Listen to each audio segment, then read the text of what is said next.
And we're back. It's been a while, I know. But Jedi business is back and here to stay. We're talking about Kathleen Kennedy stepping down today. Is this good? Is this bad? Probably neither. This is just something that's happening, that's in the news. It was inevitable. I mean, she was going to retire eventually. This lady has been head of Lucasfilm for how long now? About 10 years? Over 10 years, right? Because as soon as George sold Lucasfilm to Disney, they put her in charge because he handpicked her to be in charge, and it has not gone great. We'll just say that. We'll put it mildly here. It has not gone great for Disney. They their cash cow, the money printing machine, has not turned out great dividends since they've been given the reins of this franchise. The merchandising sales have gone down. The ticket sales went down from the Force Awakens to the third one, Rise of Skywalker, and they have not made a movie since 2019. They've just put all their eggs into the one basket, the streaming basket, and that has not really paid off for them because these streaming services do not make a whole lot of money. Netflix is the only one I think that turned a profit recently. Disney is far behind. So they're far behind the projections that they made a few years ago. When COVID happened, like they said, we're gonna reach this many subscribers by this year, by like 2026.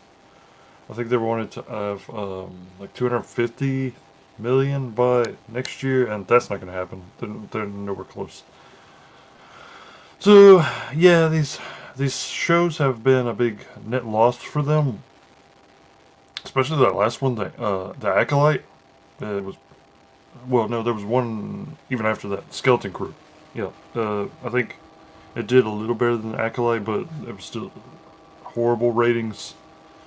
Andor, while everybody that watched it really loved it, like I really loved it. I watched it on the high seas. I did not watch it on Disney Plus, but I really liked it. But even that, the ratings were not good for that.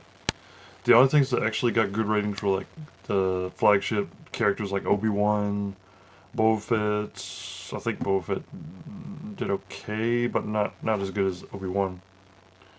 And then Mando. I mean, Mando was their big flagship show when the streaming service launched. But even that's gone in the tank. Like season 3 was horrible, horribly written. So many of these shows were badly written. They just did not have the right people in charge of these shows, and it shows with how the fan base has just left because the mismanagement of this property has just turned so many people off. But yeah, now that she's leaving, it's kind of too little, too late. You know, and we'll see what this article says about it. This is from Star Wars News Net. I thought maybe this will be one of the more reliable sources about this. Let me present, share screen, and we'll get into this. Then we'll look at the Andor Season 2 trailer. I probably won't play like the music. Like I'll probably have to mute it. I'll probably get hit for that. Kathleen Kennedy to exit, as she's always looked like a zombie to me. To exit as Lucasfilm president at the end of the year. A late night shocker from Matt. I don't know if it's Baloney or Bellany. I'm going to say Baloney. Matt Baloney's Puck newsletter. Puck as in Robin Goodfellow, the Shakespeare character? I don't know. Kathleen Kennedy will step down as president of Lucasfilm by the end of the year after more than 10 years at the top of the company. According to the report, Kennedy had planned to step down by the end of 2024 when her contract was also up, and had even set up an exit interview with a reporter, but eventually decided to stay for one more year. I don't know. I guess she was waiting for a hit, which never came. Maybe she's hoping that Andor Season 2 will be like a high note to go out on. We'll see. 3 sources are telling Bellany, whatever, that she has already informed Disney as well as friends and associates. What friends? Never mind. Both Disney and Kennedy's personal publicists declined comment to Bellany. I feel like all the people she knows are just people she has something over. Like She cannot have stayed in this position so long without having dirt on people. Because she's failed so many times. We've reached out to Lucasfilm, but we'll probably not hear back given the hour. There's no information on Secession as of yet. Oh god. They're just gonna put in somebody just like her, probably. That's, that's all about the message, that's all about identity politics, and not about story. She's not creative. The official confirmation will probably wait, but other Hollywood trades might pick it up in the coming hours. I saw Star Wars Theory kind of geeking out on Instagram, like he was watching Revenge of the Sith at his house. I'm guessing it's at his house with a friend, and the guy's like, "Hey, they might be putting Jon Favreau and Dave Filoni in charge, instead of Kathleen Kennedy." And Theory's like, "Oh man, that'd be great, man. Yeah, man." But would it really be great? Because we've seen the creative. We've seen what these guys have put out. We've seen their creative juices. Like Iron Man, great. Okay, that was years ago, 2008. That Favreau wrote that. Everybody has like a window of when they're the most creative, the most genius writers, the most genius creatives, and I feel like Favreau might have missed that window. Like he tapped into it a little bit, but then now I don't know. He's kind of lost it. The Book of Boba Fett was horrible. He wrote that. Just go back and look at that again if you think it was any good. We got some nostalgia bait. We got some cool characters thrown in there from like Clone Wars and stuff, like Cad Bane. And we got Boba Fett riding a Rancor, which I guess, the iconography is pretty cool. But again, a lot of it did not make sense. And then we got Luke Skywalker shoehorned in there, and the whole baby Grogu having to choose between the Jedi and the Mandos. Just a lot of stuff that was unnecessary and did not make a whole lot of sense. And Filoni, he's good at writing cartoons, but not so much the live action stuff. I don't know. It's the cartoons that don't play as well in live action. Because a lot of stuff you could do in cartoons that would not make sense in live action so much.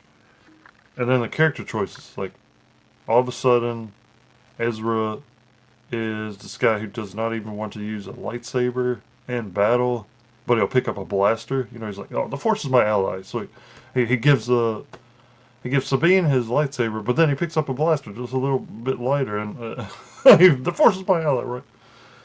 And then Sabine there was never any indication that she was Force sensitive, all this stuff, all of a sudden she's this great Jedi that can do all these feats that Luke Skywalker had never dreamed of doing when he was just starting out.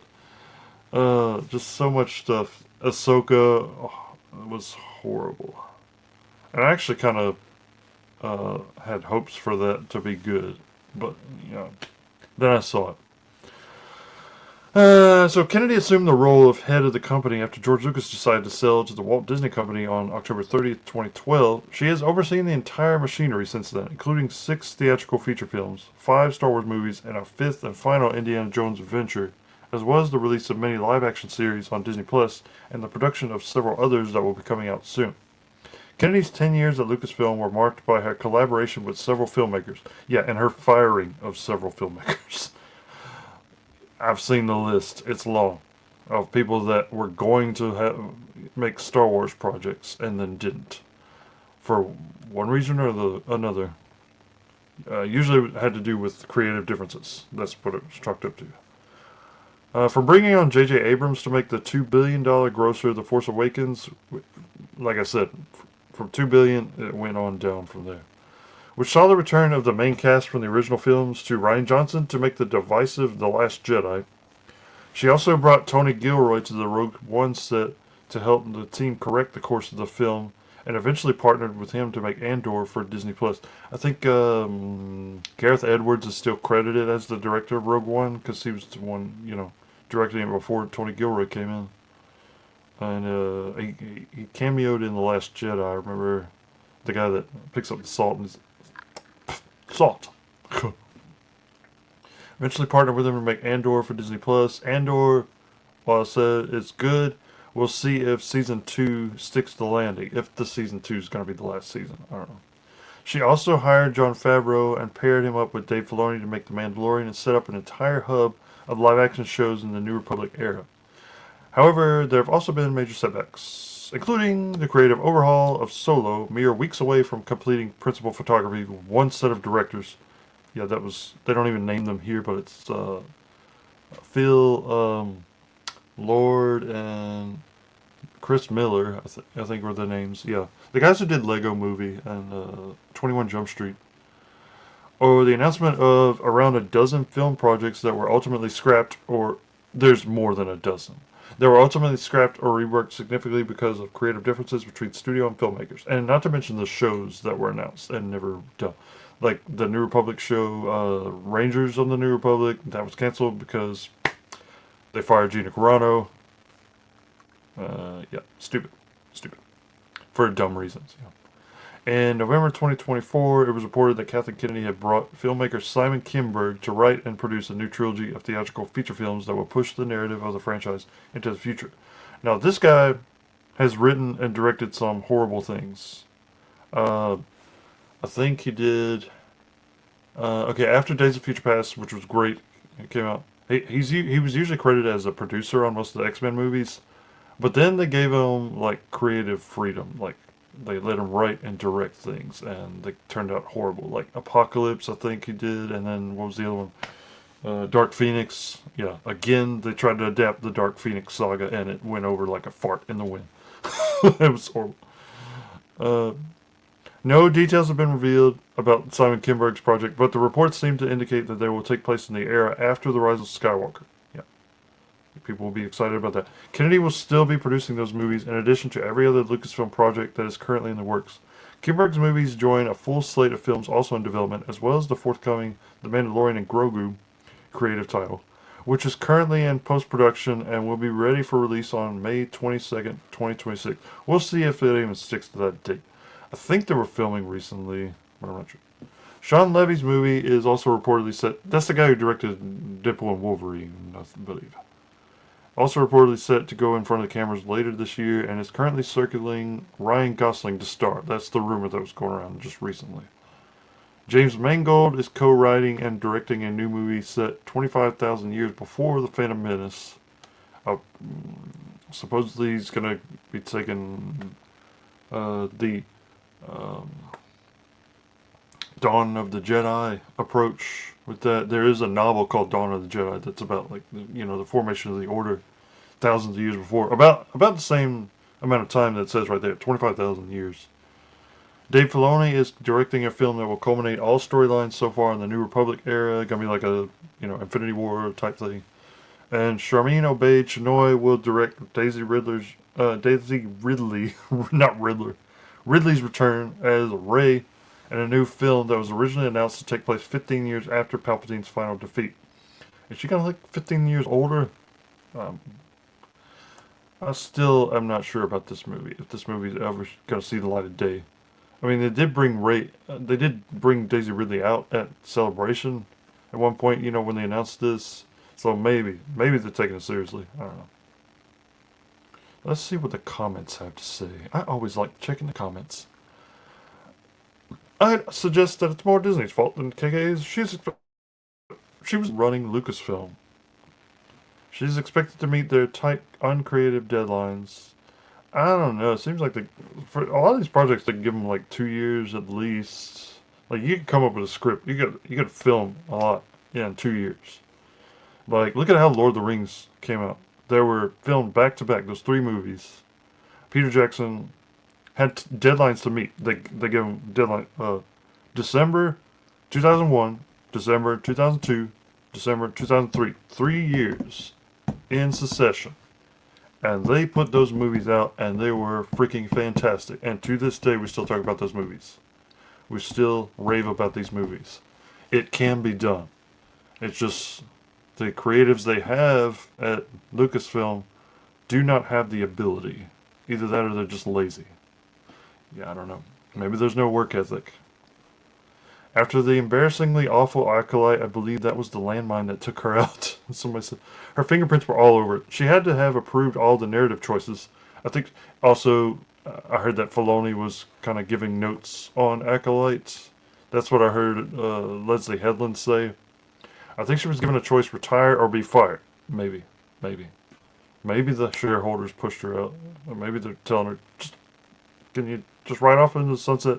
Say you did your job, okay, and you can just retire on a lake somewhere. Let's get real. She isn't retiring. She's being fired. You've heard of quiet quitting.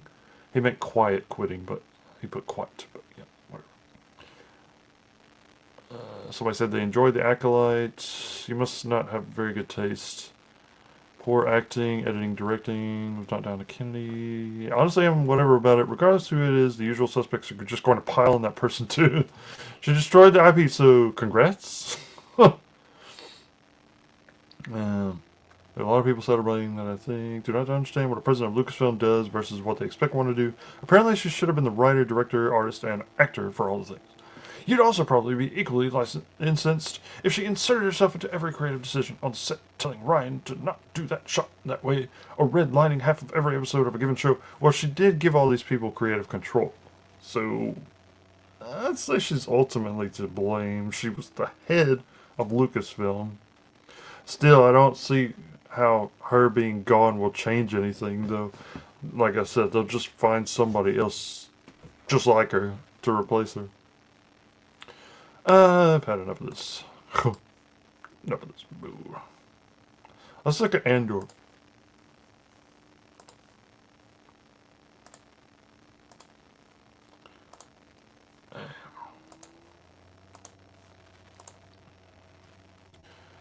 I mean, I watched the trailer, and it looks like it's gonna follow the same kind of tone and everything of the first season, and the formation of the rebellion's already kind of formed by this point, but we're seeing more of like the inner workings of the rebellion and the inner workings of the empire too. That stuff's pretty neat. From that woman's perspective, I forget her name. See, that's the other thing. I can't remember a lot of the names of these characters. Luthen, I remember, because I've seen his speech so many times. It floats around Instagram, Facebook, and whatnot. And I gotta watch it every time because it's such a good scene of him, you know, spouting his beliefs and his philosophy of being in the rebellion and doing these horrible things. Some of these things that he knows he's probably going to hell for, like, because it's all to bring about the dream of a free republic again. The rebellion is trying to usurp the empire, and in order to do that, they're going to have to do some questionable things, and that's part of the point of this series, is to show that and to set up Rogue One. So we're going to get closer and closer to that. We see Krennic in the trailer, and we see Saw Gerrera. So we're getting closer to Rogue One in this. I think it's probably gonna end like right before it. He's gonna set it up. He's walking. I think, yeah, I'm guessing because we see a bomb going off right after the back. I guess in his hand was a bag with a bomb. Yeah, yeah. So he's sabotaging. He's going on missions for the rebellion. What was? We're in a war. You want to fight? So he's recruiting other people. It looks like. Some kind of farm. Or you want to win? You want to fight? Or you want to win? I like that they're using more practical sets, practical effects. This series was like one of the more expensive ones, I think, because of the. There's Mon Mothma. I love what they do with her character in this, and that's that same actress from the prequels that they brought in. There was more with the rebellion in the Revenge of the Sith novelization, and then they did do some deleted scenes that you can watch on special features for episode 3. So like more with the formation of the rebellion, Padme, Luthen, and I want to see that he's the character I'm most interested in seeing more of. Luthen. Stellan Skarsgård is so amazing in this. I mean, he's good at everything. I guess the first thing I saw him in was Pirates as the um, Bootstrap Bill, and I loved him in the like, and of course the Marvel movies. He's so good. He's found his that is his sister, I believe, and he's found her. That storyline they kind of left behind in the first season, and now all of a sudden they're back together. Unless this is like toward the end of the season, I have no idea. There's old Krennic, man. That's such a good villain. I loved him in Rogue One. This guy, I love him in other things too. Ready Player One. I liked him in that.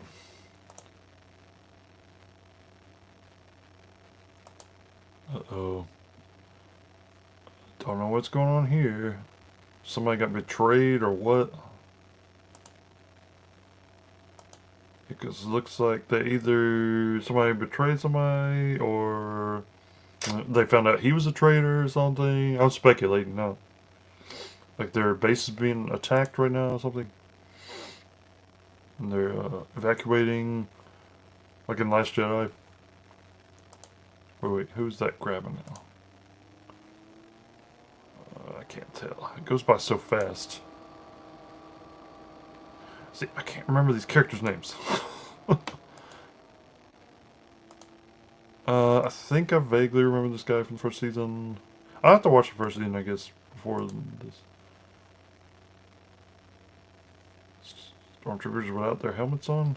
That's strange, unless this is like a rogue, I was gonna say rogue squadron, but no, that's not it. A rogue, division or something? Maybe the rebel. Yeah, that's probably some rebels disguised as stormtroopers, and they taking their helmets off. But then this one's got an imperial hat, one of those hats on. I don't know. This looks like a ragtag group of some kind. There's what's her face. I kind of liked her character. She's an interesting character, and I liked um all the imperial machinations. I like seeing more of the inner workings in the empire.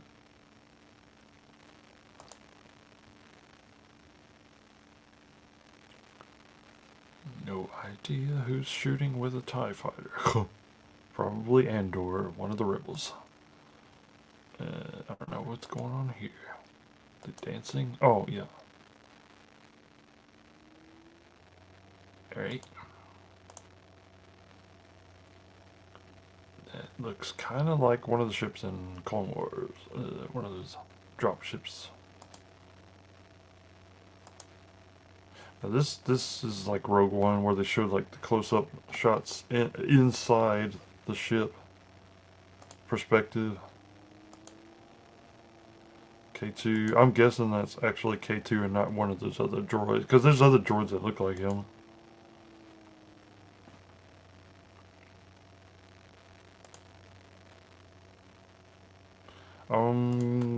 His sister's probably gonna die. Cause we don't hear or see anything from her in Rogue One, so she's probably goner. This guy, don't really remember. I don't know. See, some of these characters, they just come in like a couple minutes, and then you don't see them again. Not very much.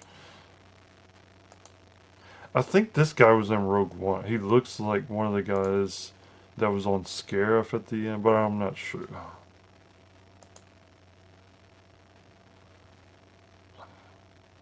Looks like a lot of crazy stuff happening. That might be from that earlier shot, from that earlier scene that I showed.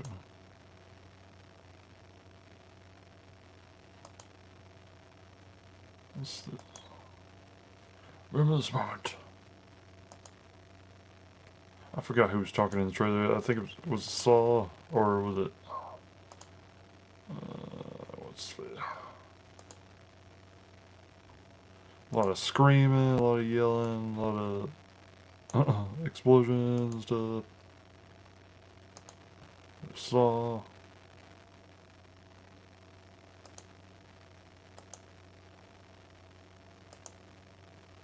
I do like Saw. What I didn't realize when I watched Rogue One for the first time was that Saw was a character in the Clone Wars, and that they had brought back. There were so many references in that movie. I didn't realize that first. I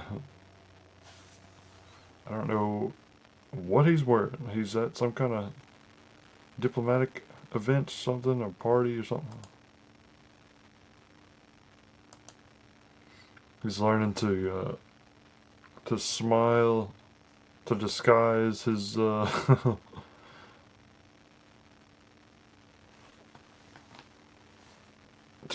be duplicitous, disguise his true intentions.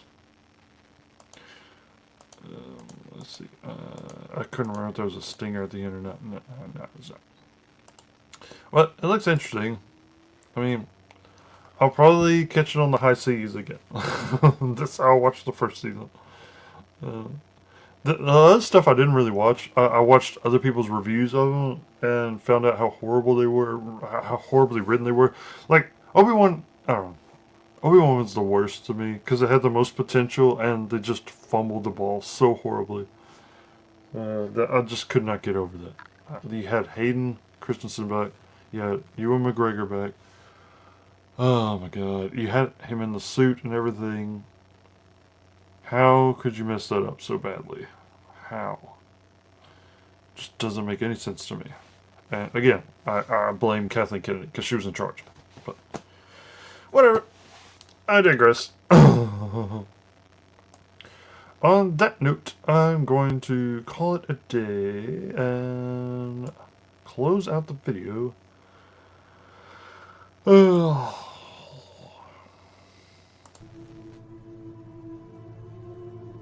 What I remember about the rise of the Empire is how quiet it was. Yep. During the waning hours of the Clone Wars, the 501st Legion was discreetly transferred back to Coruscant. It was a silent trip. Yep. Save it for the enemy! We all knew what was about to happen, what we're about to do. Knock it off! Did we have any doubts? Any private, traitorous thoughts? Perhaps, but no one said a word. Not on the flight to Coruscant, not when Order 66 came down, and not when we marched into the Jedi Temple. Yep. Not a word. I don't know. Call me crazy, but I don't think they deserve to have their bright futures ruined by a momentary, minute, never to be repeated lapse of judgment.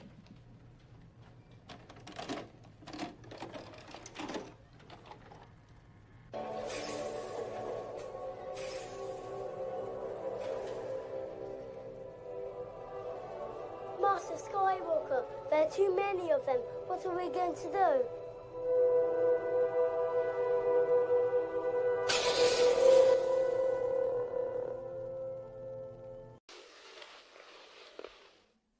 Sir? What? Are we being too literal? No, you fool. We're following orders. We were told to comb the desert, so we're combing it. Found anything yet? Nothing yet, sir! How about you? Not a thing, sir! What about you guys? We ain't found shit! The interesting thing is they call it pyroprocessing, but it's a molten salt process. They're dissolving this thing in eggs, molten salt, and they're doing electrochemistry on it. Why don't they call it molten salt? Everything's perfectly all right now. We're fine. We're all fine here now. Thank you. How are you?